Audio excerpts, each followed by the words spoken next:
My name is William Payne Jr. and I'm a retired Navy veteran. And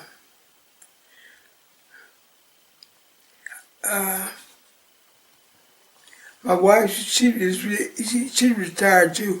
Well, I'm 78 years old, so I mostly just take care of her and work around the house. Can you tell me about where you came from, where you were born? Yes, I was born in Triplet, Missouri in 1934. And I went to grade school in Triplet, Missouri. And my wife, she was born in Marceline. I mean, in Dalton. But I mean, like I said, I went to grade school and up to about the fifth grade or whatever. I went to school in, like I said, Triplet, and then we moved to this little country place called Mike. It was just a crossroads. It wasn't a town. They didn't have anything there, but a little country store was always there. It was a crossroads. And because my father worked at a rock quarry there. So, and we lived, this was in the country, we lived, it was a half mile from the store. That was where I caught the school bus to Marceline. And then I'd have to walk from when I got off the bus, walk a half mile to where we lived. And normally when I'd get home and my mother would need some bread or something, then I'd have to walk a half mile back to this little place to pick up some coal or some bread or something from that store there. So I was really gratified when we moved into Marceline. And then I went to the rest of grade school from the fifth grade to the 8th grade in Marceline. It was it was a one room, well, it was actually a school where we had one teacher, a man teacher, and all of the classes were taught by this one teacher. And we had, it was just one classroom, but they had built, it was a new brick building that they had built first. Naturally, it was segregated. You know, it was nothing but the black kids went to this school. But it's a strange thing, you know. We played baseball and stuff with the white kids. They would come back, you know, come down there and they would play ball and stuff with them. So we got along, you know, good. Well, and during the time when I started high school, I got a job shining shoes at the barber shop.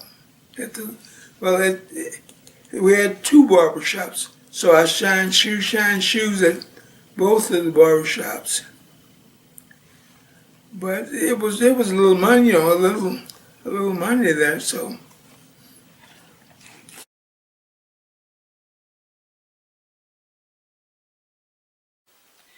They had a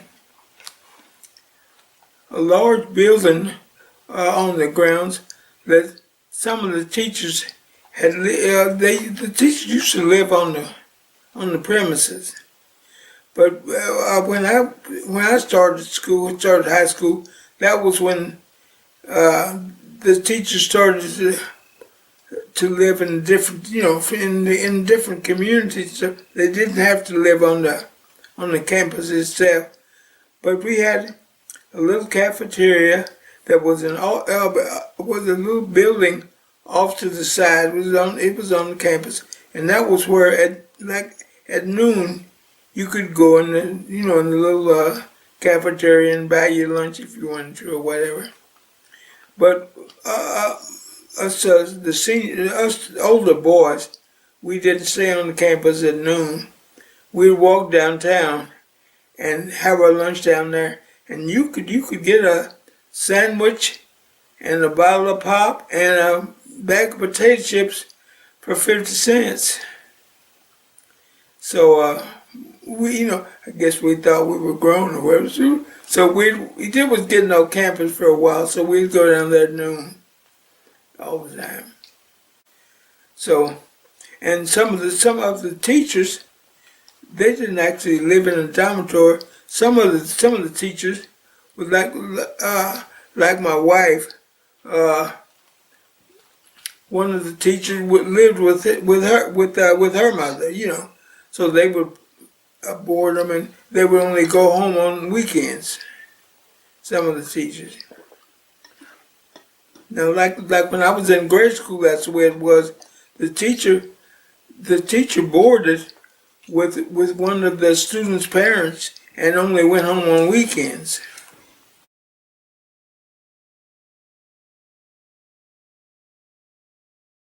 We actually had pride in school, and our basketball teams, our teams were in real good standing, so we had pride. Even though we didn't compete with any of the white schools or something like that, or all of our meets and stuff had quality people, and I mean you had pride, took pride in your sports. I think Dalton, it shaped my life because the teachers really gave you a purpose. You didn't go to Dalton and become a bum. It seemed like when you left there, everybody left with a purpose. You were gonna do something, and most people did.